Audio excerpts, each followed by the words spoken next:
Hi guys, তোমরা সবাই দেখতে পাচ্ছ আমার মুখটা ফুলে আছে, আবার চুলটাও আঁচড়ে নিয়েছি।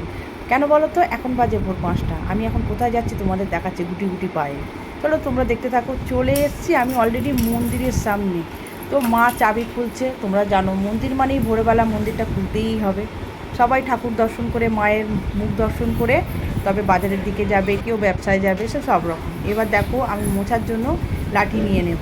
আর আস্তে আস্তে বুঝতে পারছো ঝাঁটা পড়ে রয়েছে, এই যে ঠাকুরের বাসন পড়ে রয়েছে, আর ওই দিকে রয়েছে শিব মন্দির। তাহলে আমি আগে কী করবো, শিব মন্দিরটা পরিষ্কার করে নেব, তারপরে মায়ের মন্দিরে আসবো।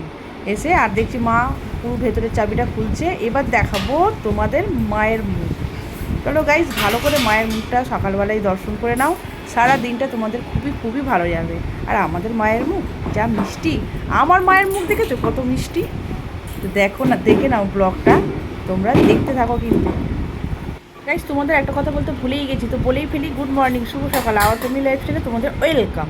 তারপরে গাইস, ঠাকুর মন্দির পরিষ্কার করে এসেই দেখো আমি আনাজ কাটতে বসে গেছি। তোমরা তো জানো আমি চা খাই না, তো চা আর খাইনি, আনাজ কাটতে বসে গেছি। আনাজ ফানাজ কেটে উঠে তারপরে সমস্ত কাজকর্ম সেরে তারপরে আবার এই পরেই আমরা স্নান ফান করে দুপুরবেলা খাওয়া সেরে এবার ফল নিয়ে বসে পড়েছি। আমার মা কাটছে আর এরা সবাই মিলে ফল কাটছে। দেখো দুজনে কাড়াকাড়ি করছে, যেহেতু আম পেয়েছে, এখন তো আমের সিজন। আর একটু ফল খেয়ে নিই, খেয়ে এবার ভিডিও করতে যাবো। আর এ তো সবসময় কানে ফোন নিয়ে বসে থাকি, কী কাজ কর্ম আছে কিচ্ছু নেই, কিচ্ছু কাজকর্ম নেই। এদিকে আমার ছোটো ভাইজি হাই বলছে আর বলছে সবাই লাইক করো লাইক করো। তোমরা তো কেউ লাইক করো না, ওই জন্য ও ওটা বলছে। আর আমার মাও ওখানে বসে বসে একটু আম খাচ্ছে। তো সবাই মিলে আম খাচ্ছি, তোমরা দেখতে থাকো আম খাওয়াটা। এরপর দেখো গাইস, আমি সাজুগুজু করে ফেলেছি। অনেক দিন পর শর্ট ভিডিও করবো, কারণ বাবা হসপিটাল থেকে বাড়িতে চলে এসছে।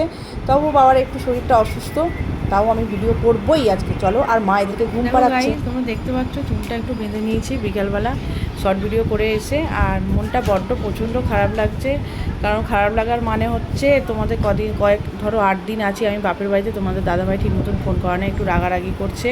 কিছু তো করার নেই, বলো, সবাইকে দেখতে হবে, বাবা মাকেও দেখতে হবে, শ্বশুর শাশুড়ি স্বামী সবাইকে দেখছে। তাই জন্য আমার ভাইজি তোর পিসাকে ফোন করে আমার কথা সব বলছে।